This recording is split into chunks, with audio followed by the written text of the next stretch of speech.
شروع اللہ کا نام لے کر جو بڑا مہربان نہایت رحم والا ہے۔ مومنو، کسی بات کے جواب میں اللہ اور اس کے رسول سے پہلے نہ بول اٹھا کرو اور اللہ سے ڈرتے رہو، بے شک اللہ سنتا ہے، جانتا ہے۔ اے اہل ایمان، اپنی آوازیں پیغمبر صلی اللہ علیہ وآلہ وسلم کی آواز سے اونچی نہ کرو، اور جس طرح آپس میں ایک دوسرے سے زور سے بولتے ہو اسی طرح ان کے روبرو زور سے نہ بولا کرو، ایسا نہ ہو کہ تمہارے اعمال ضائع ہو جائیں اور تم کو خبر بھی نہ ہو۔ جو لوگ اللہ کے پیغمبر صلی اللہ علیہ وآلہ وسلم کے سامنے دبی آواز سے بولتے ہیں، اللہ نے ان کے دل کو تقوی کے لیے جانچ لیا ہے، ان کے لیے بخشش اور اجر عظیم ہے۔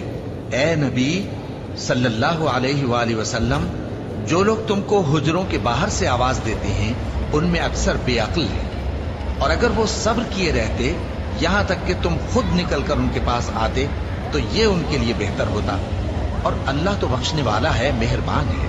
مومنو، اگر کوئی گناہ گار تمہارے پاس کوئی خبر لے کر آئے تو خوب تحقیق کر لیا کرو، ایسا نہ ہو کہ کسی قوم کو نادانی سے نقصان پہنچا دو پھر تم کو اپنے کیے پر نادم ہونا پڑے۔ اور جان رکھو کہ تم میں اللہ کے پیغمبر صلی اللہ علیہ وآلہ وسلم ہیں، اگر بہت سی باتوں میں وہ تمہارا کہا مان لیا کریں تو تم مشکل میں پڑ جاؤ، لیکن اللہ نے تمہارے لیے ایمان کو عزیز بنا دیا اور اس کو تمہارے دلوں میں سجا دیا، اور کفر اور گناہ اور نافرمانی سے تم کو بیزار کر دیا۔ یہی لوگ راہ ہدایت پر ہیں، یعنی اللہ کے فضل اور احسان سے، اور اللہ جاننے والا ہے، حکمت والا ہے۔ اور اگر مومنوں میں سے کوئی دو فریق آپس میں لڑ پڑیں تو ان میں صلح کرا دو، پھر اگر ایک فریق دوسرے پر زیادتی کرے تو زیادتی کرنے والے سے لڑو، یہاں تک کہ وہ اللہ کے حکم کی طرف رجوع لائے۔ پس جب وہ رجوع لائے تو دونوں فریق میں عدل کے ساتھ صلح کرا دو اور انصاف سے کام لو کہ اللہ انصاف کرنے والوں کو پسند فرماتا ہے۔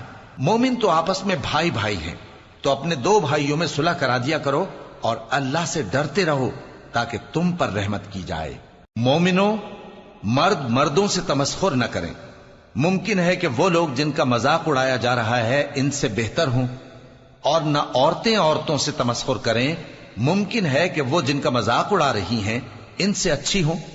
اور اپنوں کو آپس میں عیب نہ لگاؤ اور نہ ایک دوسرے کا برا نام رکھو، ایمان لانے کے بعد برا نام رکھنا گناہ ہے، اور جو لوگ توبہ نہ کریں وہ ظالم ہیں۔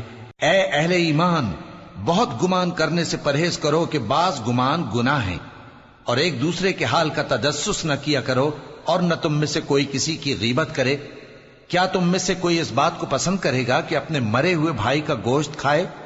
اس سے تو تم ضرور نفرت کرو گے، تو غیبت نہ کرو، اور اللہ کا ڈر رکھو، بے شک اللہ توبہ قبول کرنے والا ہے، مہربان ہے۔ لوگو، ہم نے تم کو ایک مرد اور ایک عورت سے پیدا کیا اور تمہاری قومیں اور قبیلے بنائے تاکہ ایک دوسرے کو شناخت کرو، بے شک اللہ کے نزدیک تم میں زیادہ عزت والا وہ ہے جو زیادہ پرہیزگار ہے۔ بے شک اللہ سب کچھ جاننے والا ہے، سب سے خبردار ہے۔ دیہاتی کہتے ہیں کہ ہم ایمان لے آئے، کہہ دو کہ تم ایمان نہیں لائے، بلکہ یوں کہو کہ ہم اسلام لائے ہیں، اور ایمان تو ابھی تمہارے دلوں میں داخل ہی نہیں ہوا۔ اور اگر تم اللہ اور اس کے رسول کی فرما برداری کرو گے تو اللہ تمہارے اعمال میں سے کچھ کمی نہیں کرے گا، بے شک اللہ بخشنے والا ہے، مہربان ہے۔ مومن تو وہ ہیں جو اللہ اور اس کے رسول صلی اللہ علیہ وآلہ وسلم پر ایمان لائے پھر شک میں نہ پڑے، اور انہوں نے اللہ کی راہ میں اپنے مالوں اور اپنی جانوں سے جہاد کیا، یہی لوگ ایمان کے سچے ہیں۔ ان سے کہو، کیا تم اللہ کو اپنی دینداری جتاتے ہو؟ اور اللہ تو آسمانوں اور زمین کی سب چیزوں سے واقف ہے، اور اللہ ہر چیز کو خوب جانتا ہے۔ یہ لوگ تم پر احسان رکھتے ہیں کہ مسلمان ہو گئے ہیں، کہہ دو کہ اپنے مسلمان ہونے کا مجھ پر احسان نہ رکھو، بلکہ اللہ تم پر احسان رکھتا ہے کہ اس نے تمہیں ایمان کا رستہ دکھایا، بشرطے کہ تم سچے مسلمان ہو۔ بے شک اللہ آسمانوں اور زمین کی پوشیدہ باتوں کو جانتا ہے، اور جو کچھ تم کرتے ہو اسے دیکھتا ہے۔ صدق اللہ